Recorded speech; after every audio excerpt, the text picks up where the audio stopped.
Hey you guys, this is Alex Oana here at the Vintage King booth, AES 2010 in San Francisco. It seems like a theme of old familiar friends returning from days of old, remade again with a lot of love to the original specifications. I want to show you another example of that right here. There's a compressor that I used to use. It was an all-tech. It had very limited controls, all-tube compressor.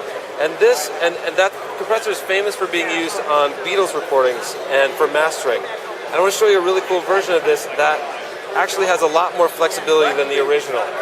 The originals had these little inset screws sometimes that you could do some adjustments for the compression, attack. This one has them right on the front. You've got variable attack and a release function that's also variable.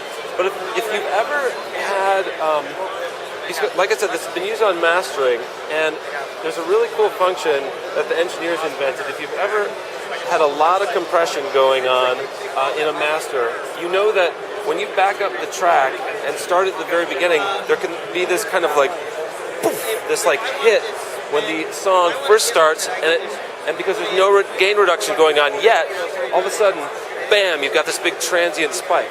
Well, the mastering engineers invented this function called hold. So if you know that you like this release time of 6, and you get all your compression settings dialed in just right, you back up the track and you're ready to master it and run it down, you flip it over to one of these white lines, anywhere in between one of your selectable release times, and that is a hold. And what it does is it holds the compression at the last maximum amount that you just had, so that when you run that track down and start it, it doesn't have that big poof at the beginning of the track and have that weird transient. And as soon as the track starts, then you just switch it over into the mode that you like, and it's going to do the compression as normal.